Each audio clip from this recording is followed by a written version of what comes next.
किश शेरो शायरी लिखी जाए। अज मामे दी नूंह दी ना मैं पूरे तरीके कन्नै प्रेस करना। दंद तेरे मोतियां वर्गे, दंद तेरे मोतियां वर्गे। ए माता रानी चेता कराई रखे बस। मैं करा चेता, मैं करा चेता। क्यों क्यों क्यों क्यों क्यों क्या लिखा वा? कख नहीं मामे कने च रखियां यार, मामे कख नहीं लिखा यार। तेरा गल चेता रखे मेरी, मिलनी इस मामे ने करनी है। मामे कोला किश पैले नहीं नहीं स्पेला मामा कख नहीं स्पेला नहीं लिखने कोला पहले ए खोखी दे खोली लेनी ही। ओ अच्छा खोखा खोखा उस नाल लिखा गया। मामे यार कैली सुना, अपनी भी कोई पर्सनल लाइफ होंदी है। ओए मामे कने मस्करी नहीं करा कर तू। सुनाइए भैनू मैं तेरा पत्ता कटाई उन्हें मैं सुनाया। या ओ मामे कंधा कन्ना कोड़ इंग्लिश तेरियां कन्ना यफे। अच्छा मामे दे डाले गासे के मारा दे। पहले सुना शायरी के लिखी है पक्का सुना। कोदे हथे ने कहा यार मामे मैं ना ओ जेड़ी तेरी नूनी है हां उसी में ना प्रेस करने चक्करे जा। ओ बेवकूफा प्रेस करने चक्करे कोदा कुड़ी नहीं कोदा ते साड़िए ते रिड़ियां। ओ यार मामे उकड़ी प्रेस थोड़ी ते फिर केड़ी प्रेस? ओ जेड़ी होनी होती जेडे मुड़े इयां डैल कन्नै कपड़े सोहने सोहने पाई दिंदे यार। ओ बेवकूफा तुम ही ओदे आले खान पर निकले हैं कोरे अंगले खा उगे जेड़ा पहले है मेरे कन्ने। मैं नहीं जानता कोई। चल ठीक है नहीं जानदा दे पुत्रा उसी इंप्रेस आख देनी है। ओ गल सुनो मामे इंप्रेस करदे होगे तुस, मैं करना ना प्रेस। चल कोई गल नहीं दस मी के लिखिया? खोलिए दसा या इयां का दसी? ओ जियां मर्जी दस मी 10 लिखिया गया बस। पक्का पक्का ए इसी में शायर कर ले सुना मामे।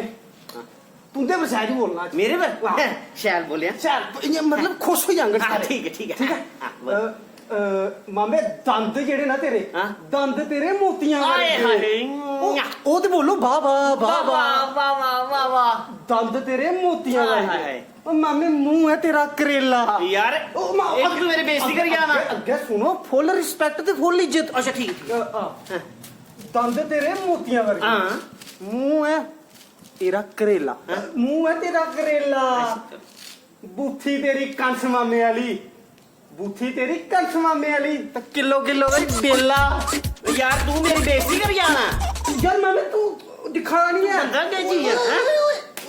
ये तू ही पुत्र तू ही दिखे भी शायरी चेता आ रही है। मैं सुना तू आ इथे हूं इथे आ मैं इथे आना हूं। ठीक है ठीक है इथे वो मैं सुनाना शायरी। बोलो।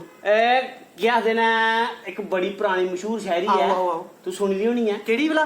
सुन नहीं सुनी। भुखे नंगे यार बनाए।